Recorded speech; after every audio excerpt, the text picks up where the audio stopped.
예, 오늘 제목을 함께 한번 읽어보겠습니다. 시작. 한 번 더 읽겠습니다. 시작. 예수께서 차려주신 만찬. 여러분, 만찬이요, 저녁 식사입니다. 조차는 아침 식사고, 오차는 점심 식사고, 만찬은 저녁 식사입니다. 여러분, 살면서 가장 기억에 남는 밥상을 받아본 적이 있으십니까? 예. 힘들 때 힘내십시오 라고 하면서 차려주는 그 밥상을 잊을 수가 없습니다. 또 어머니가 새벽같이 일어나서 차려주시는 그 따뜻한 밥상, 그죠? 오랜만에 온 가족이 함께 이렇게 다 둘러 앉았던 그런 식탁의 자리, 혹은 몸이 아파가지고 아무것도 먹을 수 없는, 그러다가 겨우 한 숟가락 이렇게 미음을 넘겨주는 그런 식탁의 자리, 그런 밥상, 예, 아마 생각나는 시간들이 있으실 겁니다. 그래서 밥상은요, 그런 것 같습니다. 단순한 어떤 음식을 먹는 자리가 아니고 그 이상의 무언가가 있는 것 같습니다. 그래서 밥상은 사랑을 확인하는 자리일 수도 있고요. 또 흩어진 마음이 다시 이렇게 쫙 모이는 그런 자리일 수도 있고요. 또 지친 몸과 어떤 마음이 다시 새롭게 힘을 얻는 그런 자리일 수도 있겠더라고요. 오늘 본문도 식사 자리입니다. 그러나 이 자리는 보통 자리가 아닙니다. 예수님께서 친히 준비해 주신 자리입니다. 예. 십자가를 앞두고 계시는 우리 예수님께서 제자들의 연약함과 또 배신과 또 거기에 대한 두려움을 다 아시면서도 준비하신 자리예요. 우리가 신앙생활 하다 보면 참 심신이 지칠 때가 있습니다. 세상의 일이 참 힘들어가지고 지치기도 하고요. 또 뜻하지 않는 가정의 일이 생기면 무너지죠, 억장이. 또 교회의 일로도 지칠 수가 있습니다. 바로 그런 때에 오늘 말씀을 통해 우리가 모두가 다시 한번 힘을 얻고 또 은혜 안에서 신앙의 길을 힘있게 걸어가기를 바랍니다. 예. 그래서 세상의 어떤 기준이 우리의 기준이 되어서는 안 되고요. 하나님의 변화없는 이 진리의 말씀이 우리의 기준이 되기를 바랍니다.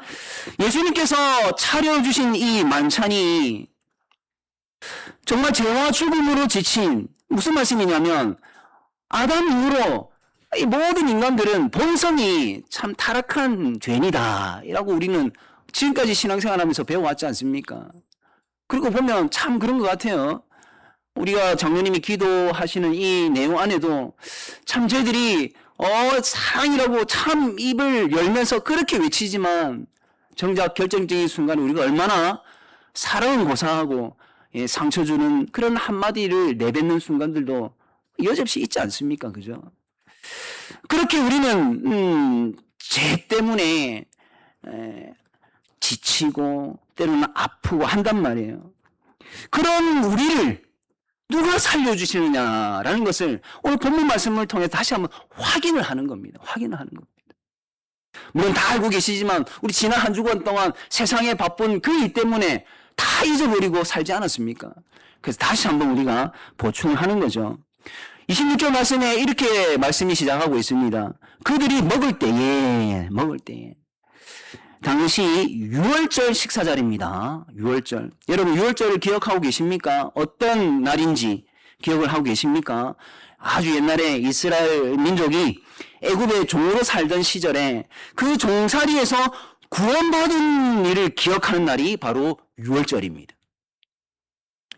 하나님께서 어린 양의 피로 이스라엘 민족을 죽음의 심판에서 건져내신 것을 기념하는 날이 6월절이다라는 거예요. 이스라엘 백성은요, 스스로 자신들을 구원할 수 없었습니다. 애굽이라는 이 나라가 워낙 막강한 나라였기 때문에 스스로 구원을 못하는 거예요.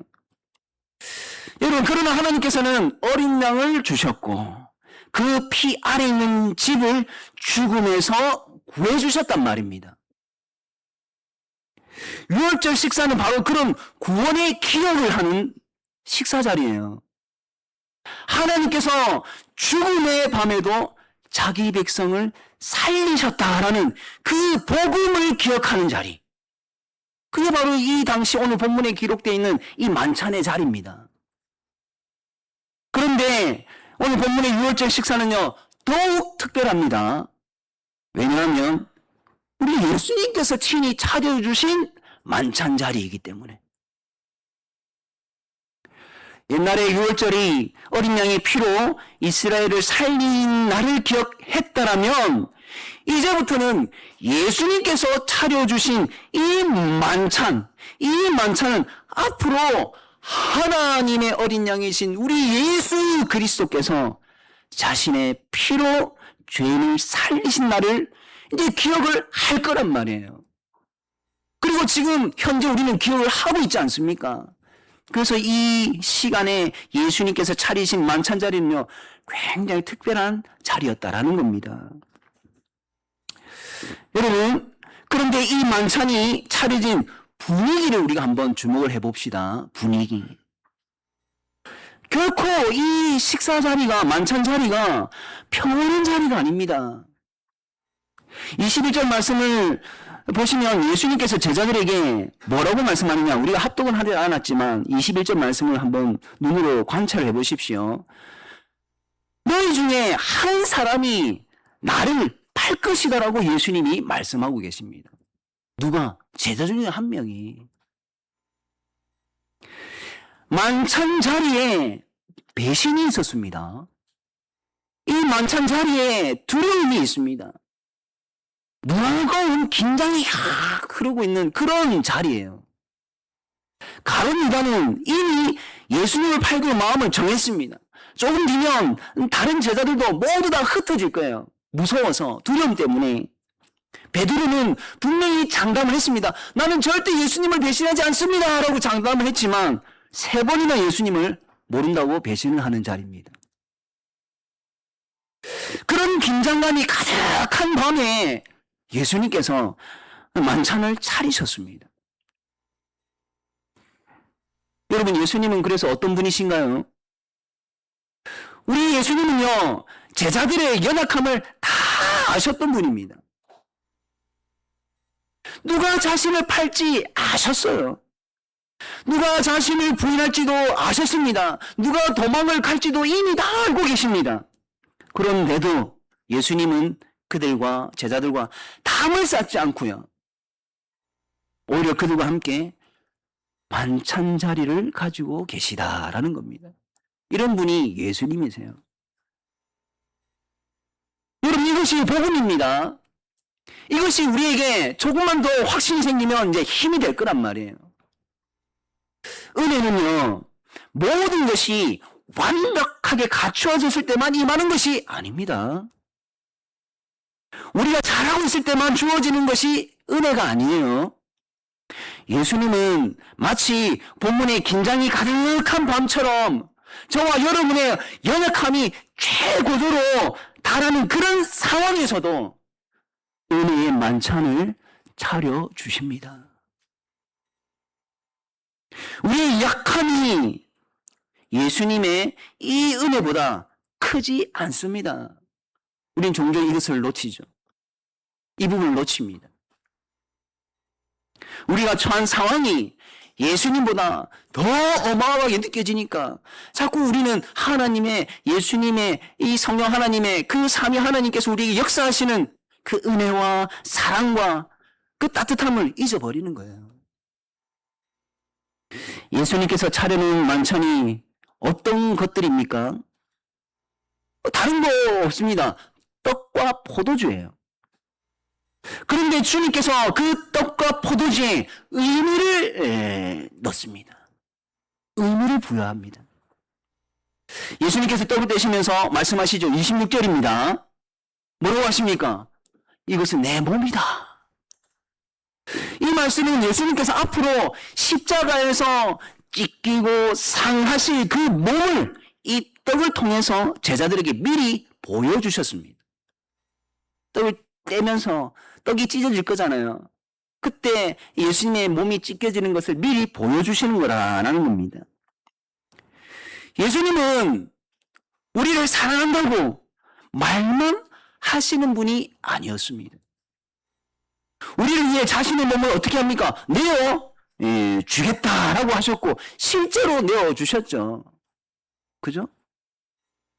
그리고 예수님께서 잔을 주시면서, 이 잔은 그냥 잔을 말하는 게 아니라 포도주를 의미합니다. 포도주를 말하는 거예요. 이 포도주를 주시면서 또 말씀하셨습니다. 28절 말씀이에요. 무엇입니까? 많은 사람을 위하여 흘리는 예수님 자신의 피다라고 말씀하시면서 언약의 피라고 그렇게 확정을 짓네요. 언약의 피. 여기서 예수님은요, 자기 자신의 이 죽음의 의미를 분명하고 선명하게 말씀을 하시는 겁니다. 그래서 예수님의 죽음은요, 단순한 어떤 비극, 그리고 억울한 죽음만은 아닌 거예요. 예수님이 사실 죽음만 따져놓고 보면 억울한 죽음 맞습니다. 근데 그 이상의 뭔가가 있다고요. 그게 무엇이냐면 바로 이 말씀에도, 28절 말씀에도 있습니다. 예수님의 죽음은 죄 사함을 위한 죽음이었다. 많은 사람을 위해 대신해서 죽으시는 죽음.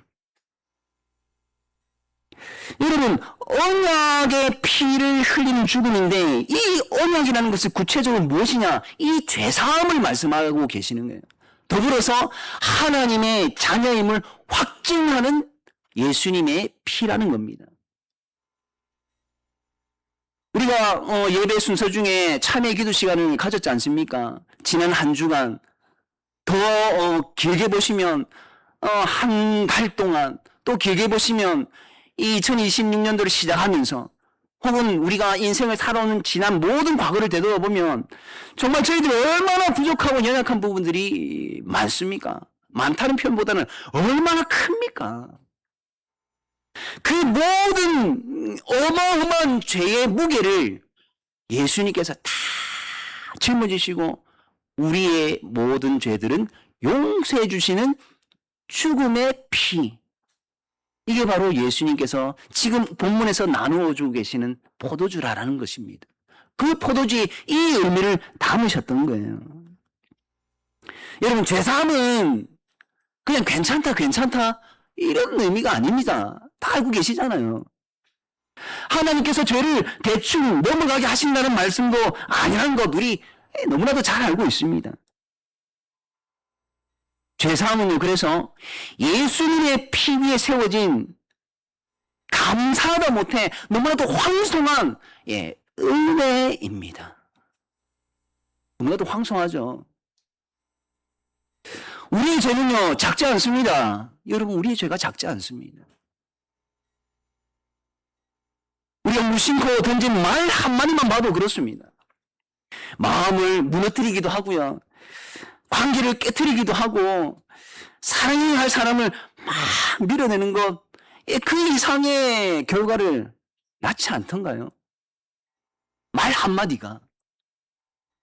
여러분, 제가 아내하고 함께 산 지가 벌써 이제 18년이라는 세월이 이제 지나가는데, 19년이랍니다. 벌써 이 한마디가 얼마나 비수에 꽂히겠습니까? 내가 결혼한 날짜도 모른다.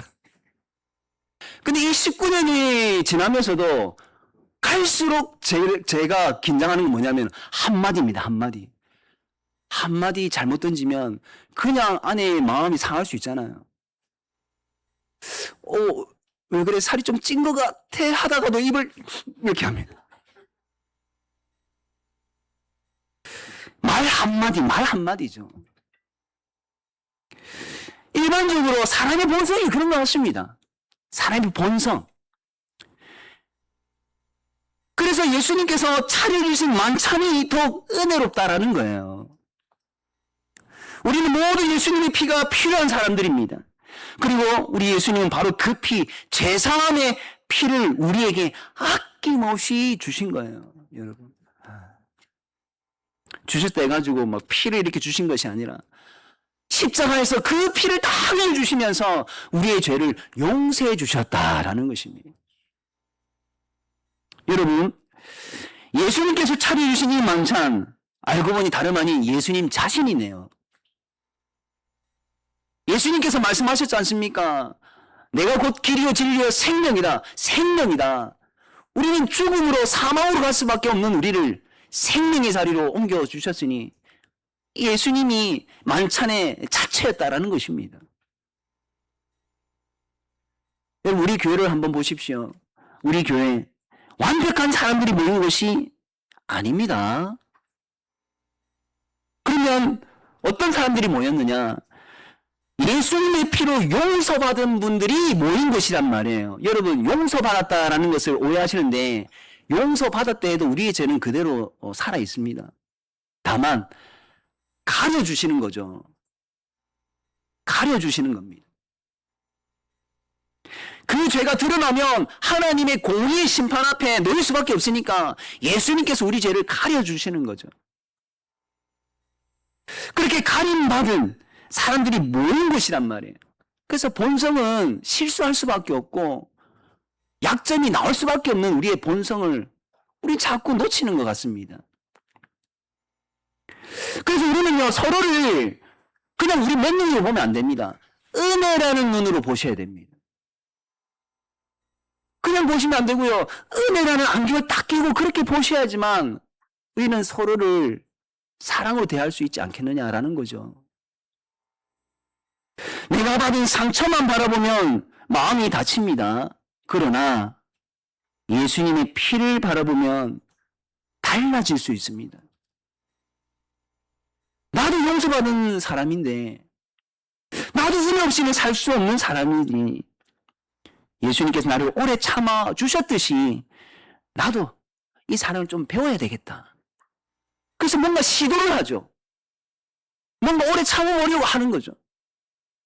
뭔가 절제를 하려고 하는 거죠.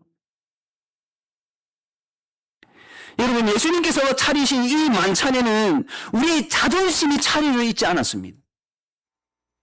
우리의 어떤 공로나 우리의 어떤 변명이 차려져 있지 않습니다. 그 만찬에는 오직 예수님의 죄사함만 차려져 있었습니다. 그래서 이 만찬은요, 우리를 살리는 거예요. 죄를 사하는 겁니다. 우리 딱딱하게 굳어져 버린, 그래서 조금만 탁 되면 깨져버리는, 박살이 나버리는, 상처를 받는 그런 굳은 우리의 마음을, 그래서 예수님의 죄사함으로, 예수님의 그 은혜로, 사랑으로 녹여지는 거죠. 그래서 지치고 또 지친, 그래서 퍼져버리고 주저앉고 싶은 우리의 이 심령과 영혼을 다시 일으켜 주는 겁니다. 교회를 다시 은혜 위에 세우는 거죠. 여러분, 이 만찬의 자리가 그냥 이렇게 끝나지 않습니다. 29절 말씀을 한번 보십시오. 예수님께서 굉장한 말씀을 하고 계시는 겁니다. 그러나 너희에게 이르노니 내가 포도나무에서 난 것을 이제부터 내 아버지의 나라에서 새 것으로 너희와 함께 마시는 날까지 마시지 아니하리라 라고 하시는데요. 이게 무슨 말씀이냐면 결국 완성된 하나님 나라가 올 것인데 그때 다시 포도주를 마시겠다라는 말씀이에요. 근데 여러분, 예수님 포도주 언제 마셨는지 아시죠? 예수님이 십자가에 못 박히시면서 신 포도주를 마셨습니다. 바로 그 죄사함이 결국 하나님 나라가 완성되는 시작이라는 것을 우리는 놓치지 말아야 됩니다. 예수님은 그 자리까지 보신 거예요. 예수님이 십자가를 앞두고 계셨지만 십자가 너머를 보시면서 말씀하신 거죠. 죽음을 앞두고 계시지만 죽음 너머의 생명을 보시면서 말씀하셨던 겁니다. 제자들의 실패를 알고 계셨지만 하나님 나라에서 완성될 그 기쁨, 그 기쁨의 교제를 보고 말씀하셨습니다. 여러분, 우리의 소망은요 바로 여기에 있는 겁니다. 천국이죠. 그 천국이 어디가 천국입니까? 물론 우리가 생명을 다하고 하나님 앞에 서는 그날이 천국이지만 하나님과 동행하고 우리 주님께서 함께 계시면서 성령 하나님의 교제가 있는 그곳이 바로 하나님 나라라는 것도 우리는 잊지 말아야 됩니다. 그렇다면 여러분, 삼위 하나님이 늘 함께 계시는 우리 믿음의 가정이 하나님 나라 천국일 거고요. 이 교회가 또한 하나님의 나라요 천국이고 믿음의 교제가 마땅히 있어야 될 곳이다 라는 것을 우리는 또한 당연히 의심하지 않겠죠. 참, 그럼에도 불구하고 예, 지상의 우리 교회는, 우리 믿음의 가정들은 그럼에도 불구하고 약점이 있는 것 또한 사실입니다. 사실이죠. 그래서 우리가 하나님 앞에 기도하면서 매달려야 되죠. 좀 하나님, 우리 예수님의 모든 삶을 좀 잘 배워가지고 제발 좀 잘 뒤쫓아갈 수 있도록 좀 도와주십시오. 그렇게 기도 안 할 수가 없는 겁니다. 우리 교회가 오늘의 이 모습은 지난 한 주간의 우리의 기도에 대한 응답이 아니겠습니까? 그죠? 예. 근데 그보다 더 중요한 것은 바로 우리 예수님의 일한 말씀과 바로 우리 예수님 자체입니다. 그리고 이 예수님의 이 말씀과 이러한 만찬의 자리가 결국 우리에게 얼마나 큰 힘이 되는지 모릅니다. 앞서 말씀드린 것처럼 지금 우리는 완성된 나라에 살고 있지 않습니다. 여전히 눈물이 없다 했는데 눈물이 있고요. 여전히 우리는 아직 갈등이 있습니다. 아직 질병이 있습니다. 아직 죄와 연약함이 우리 안에 남아 있습니다. 그러나 우리 주님께서 분명히 말씀하시지 않습니까? 이게 끝이 아니다. 이게 끝이 아니다. 여러분, 우리는 얼마나 지금이 끝인 것처럼 우리가 행동을 하고 있습니까? 지금이 끝인 것처럼 모든 것을 그냥 다 내려놓으려고 합니다. 그러나 이것이 끝이 아니다. 지금의 아픔이 끝이 아닙니다. 지금의 혼란이 끝이 아닙니다. 지금의 빈자리가 끝이 아닙니다. 주님께서 완성하실 그 나라가 있습니다. 그게 우리의 소망이고요. 그 소망을 가지고 오늘 이 순간순간들을 견뎌내자라는 겁니다. 여러분, 하나님 나라의 충만한 기쁨이 분명히 우리를 기다리고 있기 때문에 우리는 소망이 있는 겁니다. 자, 그런데요, 오늘 말씀이 30절에서 결론을 내리려고 한다라는 거죠. 30절 말씀을 우리 함께 한번 읽어보겠습니다. 시작! 이에 그들이 찬미하고 감난산으로 나아가니라. 아멘입니다. 여러분, 이 6월절 식사를 하고 있던 당시의 그 만찬이기 때문에 밤입니다. 저녁이란 말이에요. 밤입니다. 그 밤, 고난의 밤이 될 것인데 감난산으로 가면 겟세마네가 기다릴 것이고 그 동산에서 예수님이 체포되고 예수님이 재판장으로 끌려가고 예수님이 그 십자가가 분명히 기다리고 있는데 제자들은 배신을 하고 도망을 가는 그러한 자리가 될 터인데 그런데 어떻습니까? 제자들은 찬미하고 갔다. 제자들이 그날 밤의 분위기에 휩쓸리지를 않습니다. 왜일까요? 예수님이 계시니까. 예수님께서 함께 하시면서 그 혼돈의 밤에 그 분위기에 그 긴장감이 무겁게 깔리는 그 분위기에 휩쓸리지 아니하도록 우리 주님이 다 붙잡고 계시니까 찬미하고 갈 수 있다는 겁니다. 이 찬미가요, 찬송을 한다는 것입니다. 노래를 부른다는 거예요. 여러분, 엄청난 힘든 가운데 기쁨의 노래를 할 수 있는 분이 이 자리에 몇 명이나 있을까라는 생각을 한번 해봅니다. 제 자신조차도 막상 닥치면은 자신을 할까? 확신을 가지고 기쁨의 노래를 부를 수 있을까? 이 자리에서는 호언장담을 하지만 막상 닥치면 저도 베드로처럼 그렇게 할지 모르겠습니다. 그러나 중요한 분명한 사실은 무엇이냐? 예수님께서 휩쓸리지 아니하도록 붙잡아 주시면 절대 휩쓸리지 않는다라는 것입니다. 은혜를 받은 사람은 그래서 다시 걷습니다. 은혜를 받은 사람은요, 다시 걷습니다. 용서받은 사람은요, 다시 사랑합니다. 소망을 가진 사람은요, 다시 찬송합니다. 여러분들 은혜를 받으셨지 않습니까? 여러분들은 용서 받은 자들이지 않습니까? 그러니 다시 사랑해야 할 수 있고요. 다시 걸을 수 있어야 된다. 근데 이것은 우리가 어떤 의지적으로만 하는 것이 아니라 그렇게 할 수 있도록 성령 하나님께서 도와주시니 할 수 있다라는 겁니다. 나만 힘든 것이 아니라는 겁니다. 옆에 동반자가 있으니 위로가 되고요. 그 동반자가 세상의 그 무엇보다도 막강한 권능을 가지신 하느님이기 때문에 마음이 놓인다라는 겁니다. 예수님께서 차리신 만찬을 기억하는 사람은요, 어두운 밤에도 감난산을 향해 힘차게 나아가지더라. 사랑하는 성도 여러분, 예수님만이 심신이 지쳐있는 우리를 살릴 수 있는 유일한 분이시라는 것을 잊지 마십시오. 오늘 우리는 예수님께서 차리신 만찬을 말씀을 통해서 확인을 했습니다. 그 만찬은요, 혼돈의 밤에 분명히 차려졌습니다. 그러나 바로 그렇기 때문에 더욱더 은혜로웠습니다. 그 만찬 위에는요, 우리를 위해 내어주신 예수님이 계셨습니다. 우리의 죄를 사해 주시기 위해 흘리신 보혈이 있었다라는 겁니다. 그리고 하나님 나라에서 완성될 소망까지 있었습니다. 혹시 이 자리에 심신이 지쳐있는 분이 계십니까? 예수님께서 여러분을 위해 만찬을 차려주셨습니다. 혹시 죄책감에 눌려 계신 분이 있습니까? 예수님의 피가 여러분을 위해 흘리셨다는 것을 다시 한번 기억을 했으면 좋겠습니다.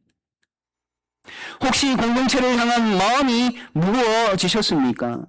우리 모두가 같은 피로 용서받은 분들이라는 사실을 잊지 맙시다. 여러분, 우리에게는요, 다시 일어날 이유가 있습니다. 계속 주저앉아만 있는 것이 아니라 다시 일어날 이유가 있습니다. 왜? 그 이유가 무엇이냐? 다른 것 아닙니다. 우리 예수님께서 차려주신 만찬이 있기 때문입니다. 예수님이 계시기 때문이라는 거예요. 우리에게는 다시 사랑할 힘이 있습니다. 예수님께서 우리를 먼저 사랑해 주셨기 때문에. 우리에게는 다시 걸어갈 소망이 있습니다. 왜요? 예수님께서 하나님 나라를 약속하셨기 때문에. 그래서 낙심하지 마십시오. 은혜로 다시 시작합시다. 주저앉지 맙시다. 찬미하면서 전진하자고요. 포기하지 마십시오. 우리 예수님께서 우리와 함께 걷고 계십니다. 예수님께서 차려주신 이 만찬의 은혜 안에서 오늘도 뿐만 아니라 내일도 한 주간도 남은 인생도 힘차고 활기차게 이 신앙의 길을 걸어가시기를 주님의 이름으로 간절히 바랍니다.